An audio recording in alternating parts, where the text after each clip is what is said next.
practices, these spiritual disciplines. Beginning next week, of course, we enter into the Christmas season, so we'll be starting a new series looking at Christmas, what's it about, what's the real meaning behind it, as the Advent season as we lead up to the Christmas holiday. But today, we end with the spiritual discipline of celebration. And when I was researching this and thinking through this, the idea of celebration doesn't sound like a discipline to me. It sounds like something you do for fun. It sounds like something, we celebrate things all the time. You celebrate a promotion. You celebrate getting into a good school. You celebrate having a baby. Celebration, to me, at first seemed like common sense. It seemed like something we do all the time anyway. But in looking at what Jesus says here about Christian celebration, true Christian celebration is indeed a discipline. It takes a discipline because, as we'll see here, what Jesus is talking about is for you and me to have the ability to celebrate, to have deep joy, even in the midst of want, even in the midst of lacking. See, in large part, celebration for you and me tends to be circumstantial. We celebrate based upon the circumstances. If the circumstances in our life are good, we celebrate, we have joy. If the circumstances are not so good, we don't celebrate. I mean, you can think about the last celebration you went to, the last party. They're always in good times. But actually, what Jesus says here, when he's referencing the Old Testament and the prophet Isaiah in the book of Leviticus, which we'll get into, he's saying, no. The discipline, the practice of Christian celebration is actually something deeper than that. It's something in your heart. It's got to be a condition of your heart, not a condition of your circumstances. And here, at the beginning of Jesus' ministry, okay, this is the beginning. Let me give you the context. Maybe I should have done that first.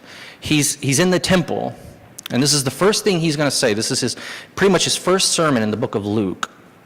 And he gets the scroll from the prophet Isaiah, and he reads it, and he says, there's an interesting line here that says, I came to proclaim the year of the Lord's favor. And it's hard because that's the correct translation.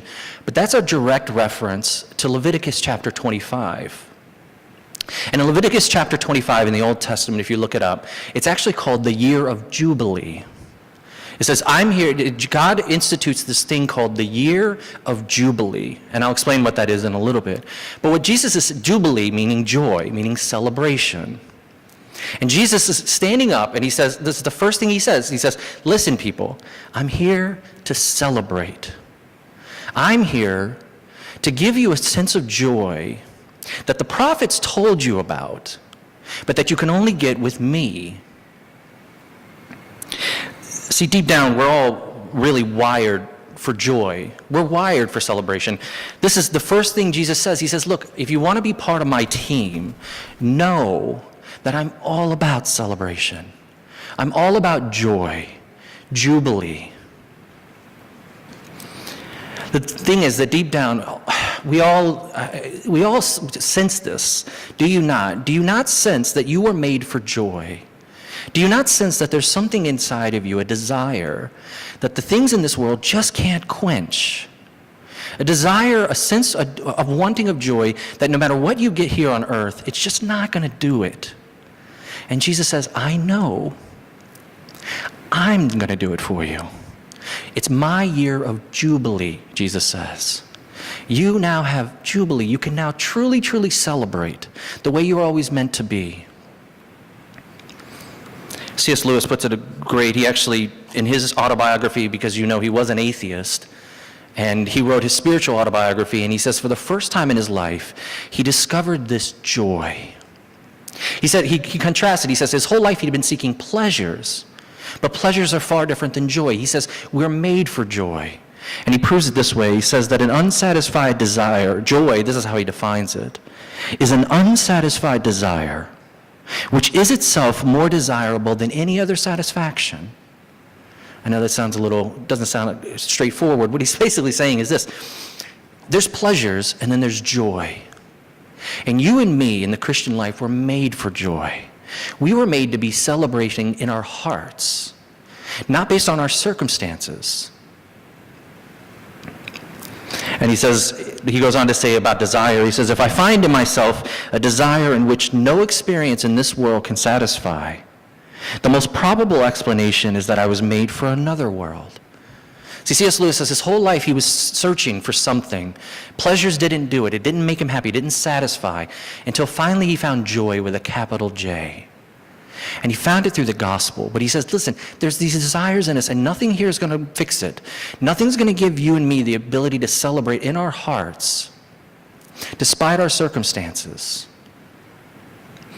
unless we look to Jesus. St. Augustine has the better line. He says, thou hast made us for thyself, God, and our hearts are restless until they rest in thee.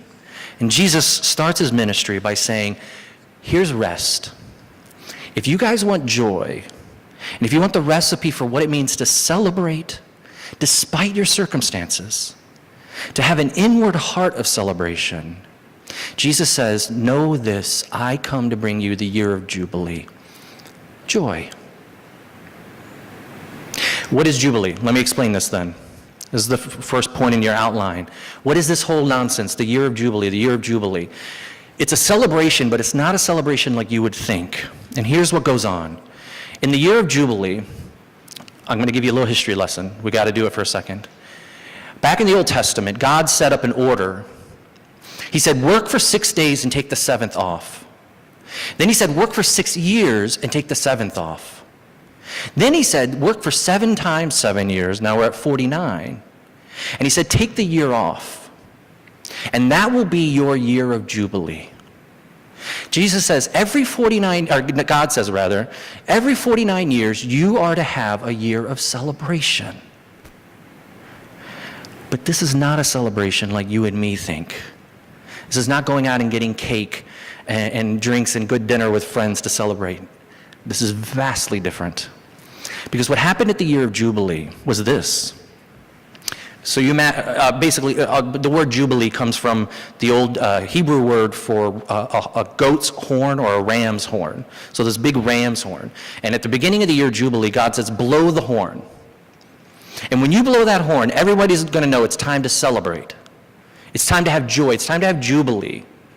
Okay, now, I want you to put yourself in the place of a Jewish person you hear this horn in the distance. And you say, all right, celebrate. It's Jubilee year. Let's celebrate.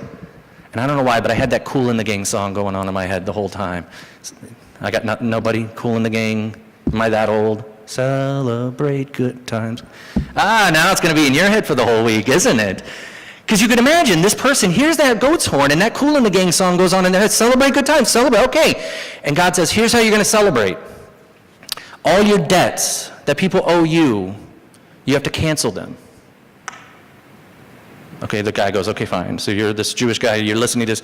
You're like, wait a second, I heard the goat's horn, celebrate good times, but I got to cancel debts of, okay, that's kind of odd, but anyway, I'll work with you, God. God says, not only do I want you to do that, but I want you to have every servant who ever works for you, who owes you money, every servant who works in your home, you send them back home. Let them go.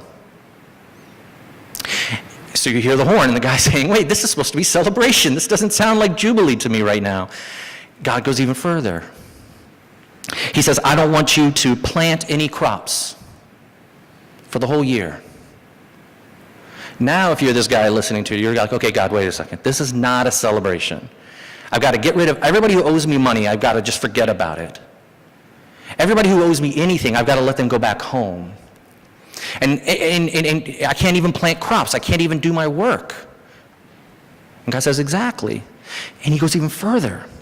He says, I want you to leave the margins of your field, the edges of your field, fallow, meaning don't plant, don't touch them, don't even get near them. Because he says, I want the poor to come and to be able to collect and harvest from your land. Okay, goat's horn, Kool in the Gang song going in your head. Then God says, get rid of your debts, lose your money, get rid of your servants, don't work. And this was supposed to be Jubilee. This is God's idea of celebration. And what's going on here? Fundamentally, Sabbath every 7 days, every 7 years. And the year of Jubilee, it was about one thing and one thing only, and this is the one thing that's going to help you and me celebrate. This one thing was trust. God says, if you trust me, you realize what it takes to get rid of all that debt? To forget everything anybody owes you? If they've ever wronged you, you have to forget it. You have to let it go. If you have servants, you have to let them go. Now you're on your own. You can't even work. You can't plant crops. You can't make money. Do you realize that what it takes to let that happen in your life, to have Jubilee, is this deep and abiding trust that God will provide? And it's hard. It's extremely difficult, and this is why historical records, we don't really have any evidence that the Jewish people actually celebrated the year of Jubilee. We don't really have many records. Some people disagree whether it was ever celebrated. And you can imagine why. You get to the 49th year, and you're thinking, oh, that person owes me so much money, I can't let it go. What will I do?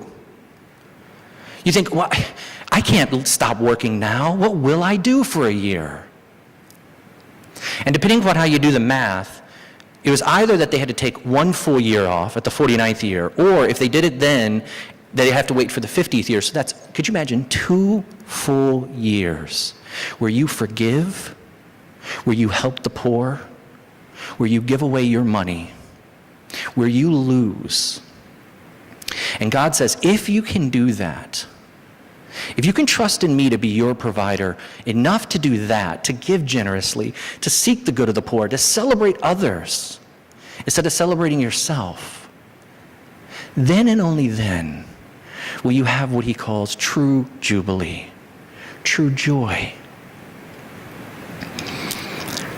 See, now that Kool and the Gang song doesn't really sound so good, right? I mean, it's still a cool song, but it's not the way Christian celebration works. Christian celebration doesn't say celebrate good times, come on, have pleasures, here's your party. It doesn't say that at all. It says, listen, if you want celebration, it begins with trust. The only way you and I can celebrate is to celebrate others. It's to give generously.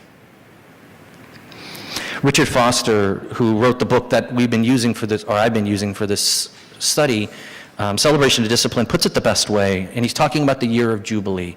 Remember, Jesus stands up and he says, I'm here to bring you Jubilee, and this is how you're going to do it. Help the poor, fix the blind, take care of the widows.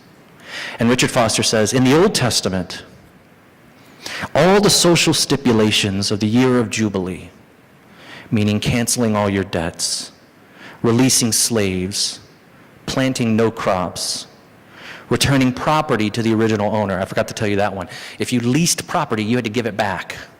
That's not celebration. But he says they were a celebration of the gracious provision of God. God could be trusted to provide what was needed. And this is where he digs the point home. Richard Foster says, freedom from anxiety and care forms the basis for celebration. Because we know he cares for us, we can cast all our care on him. God has truly turned our mourning into dancing. You see, Jubilee, Christian celebration, it is a discipline because it takes work. It's not based on your circumstances. Because he says here, true Jubilee comes when the people were giving away their money, when the people were giving away their jobs, when the people were helping the poor. When they were sacrificing, they found true celebration. And that's the discipline. It's a condition of your heart, not a condition of your circumstances. Now, how do we do it? How do we get to this point? Hopefully, I've taken you from thinking about celebration to now you're probably down here thinking, oh, he's saying I have to give all my money away. He's saying I have to go help the poor. I have to go help the, Jesus is saying it, I'm not saying it. So blame him, not me. But here's how we do it. Jesus quotes, if you look back at your Bible, he reads from the scroll of Isaiah. Which, by the way, when you read from the scroll, what he would do is he would read the scripture and then he would sit down and everybody else would stand up while he preached the sermon. So I was thinking we might get more biblical here, and we might try that out. where I sit down and you stand up for the whole sermon. That's the way they did it back then. We should give that a try. But here he goes. He reads from Isaiah 60, then he sits down and he's about to talk about it. But here, if you know your Bible well, he reads from Isaiah chapter 61. But he leaves a part out. He stops in the middle of the sentence. Now this is Jesus, who knows the Old Testament. He was there when it was written. But he stops. Because he says here, I'm here to proclaim the year of the Lord's favor. I'm here to give you Jubilee. And he stops right there. But if you look back at Isaiah 61, there's an interesting line right after that. It says, yes, it says that they will bring the year of the Lord's favor, but the next line says, and a day of vengeance of our God. I want you to let that sink in for a little bit. Jesus he stands up and he says, here, we got to help the widows. We have to help the poor. We have to help the blind. That's how you find joy. And I'm here to bring it to you. I'm here to give you joy with a capital J that your heart has always wanted and never could find anywhere here on earth. I'm here to give it to you. And he stops because he says, in essence, I'm bringing you joy because I'm going to get the vengeance. See, Isaiah 61 says, you will have the year of the Lord's favor, joy, but you will also have vengeance. Jesus says, no. I'm going to give you the year of the Lord's favor. And instead of you taking the vengeance of God, I'm going to take it. He purposely leaves that line off because he's not here to bring vengeance. The vengeance is going to come on him, not on us. Basically, Jesus is here to say, I'm here to rebuild everything. But in order for me to rebuild you and fix you and make you have joy, I'm going to have to take the vengeance. And if I take the vengeance of God, and if I take your punishment, then it means you can have joy, unlike anything you've ever experienced in your life. It's kind of like, and Richard Foster says, the thing that keeps us from joy is anxiety and care and worry. And Jesus looks at us and he says, don't you get it? You don't get the vengeance. Why are you worried? Why do you have anxiety?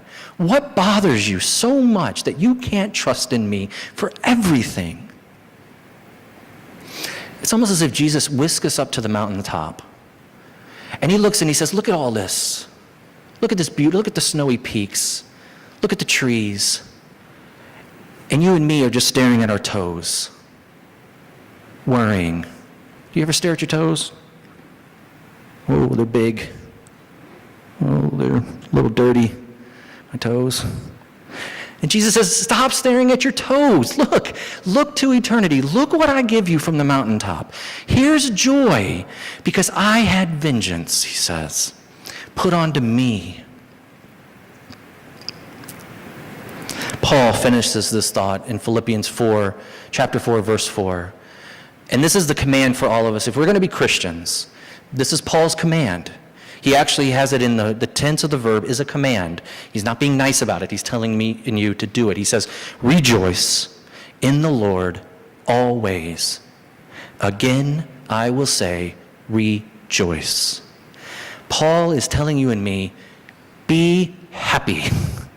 Have joy. You were made for it. You were wired for it. There's something in you that cannot be satisfied here, and you and I know it, and it's only going to be satisfied in another world in heaven. But here Jesus says, I'm going to start to bring it. And the only way I can bring you joy is if I take the vengeance. The only way I can bring you happiness, Jesus would say, is if I take the punishment. Stop looking at your toes. Stare out into the mountain and enjoy. And Paul says, do it. But how? Paul finishes in verse 6, and this is where I'm using the King James Version because it's a lot better, a lot cooler. Paul says, remember, he says, rejoice. I'm telling you, have joy, be happy. He's almost hitting you over the head with it. And he says, how do you do it? Be careful for nothing. In your translations, it may say, have no anxiety, or don't worry, or something like that. The King James Version says, be careful for nothing. The problem is you and me we naturally care about everything. If you see me around my daughter at any moment, you'll hear me saying, be careful, be careful, be careful, Be careful. Why? Because I worry. And God looks at us and says, don't you do the same thing in your lives? You're staring at your toes. You're being careful for everything. And he says, listen, get rid of the care if you want the celebration.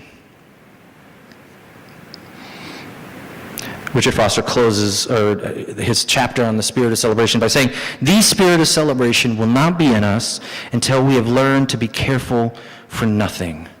Here's what we're going to do. The only way you care for nothing, the only way you have deep and abiding trust, the only way you know that God is good and you can cast all your care on him is to know that he first cared for you. And the evidence of that is Jesus, and it is the cross, and it is the vengeance that he took. If you and I don't rest in that, our celebration will always be circumstantial. We'll always celebrate in the good times. We won't celebrate in the bad times. And Jesus in the year of Jubilee is the very opposite. The year of Jubilee is this: you and I can celebrate as we give. You and I can celebrate as we serve. You and I can celebrate other people instead of ourselves. What's the practical advice for this? Well, very practically, find someone here today in your life and start to celebrate them. Instead of your own achievements, realize that there was one person who became poor for you. There was one person who became oppressed for you. There was one person who became a prisoner for you. And if you believe that Jesus did that for you personally, it should light our souls on fire. It should tingle our toes. It should make us rejoice, rejoice, rejoice always. Be careful for nothing. Find someone in your life today and celebrate them. Celebrate their achievements. Celebrate them. Go out, help the poor, help the prisoners, help the captives. That's what Jesus says to do. But he says you're only going to be able to do it to the extent in which you can trust me to care for you. If you don't trust, you will always be celebrating and hoarding up yourself and your own achievements and your own joys, and you'll never find the joy with a capital J. It's in looking to the cross that we see celebration lived out. He became poor so that we don't have to fear becoming poor. We're wrapping this up, and I had to close with this last line. Foster puts it so well, the very last line in his book, and I put it in your thing. And I hope some of these disciplines, we talked about prayer, meditation, all 12 of them on the screen. I'm hoping that you guys have done some of these. And if you have, it's going to light you up on fire. It really is. It's going to change you if you start to practice these things. And here he ends by saying this: the classical disciplines of the spiritual life beckon us to the Himalayas of the Spirit. Now we stand at timberline, awed by the snowy peaks before us. We step out into confidence with our guide, who has blazed the trail and conquered the highest summit. If you feel that you're at the foot of the mountain, at the lowest of the lows in your life, he says, know this. The guide, Jesus, whisks you up to the mountains, and he begs of you to stop staring at your toes and to look out into confidence, because he's already conquered the highest summit. What do you and I have to fear? What do you and I have to be careful for? Can we not rejoice, and have jubilee? I want to give you some time to pray in silence now before we close with our song. If you bow with me, pray in silence, reflect on this. Find something in your hearts, find something in your life that you can celebrate now. Find something in somebody else's life you can celebrate. Find the deep celebration that's not circumstantial, it's not conditional, but it comes with the gospel. Find that now in silence.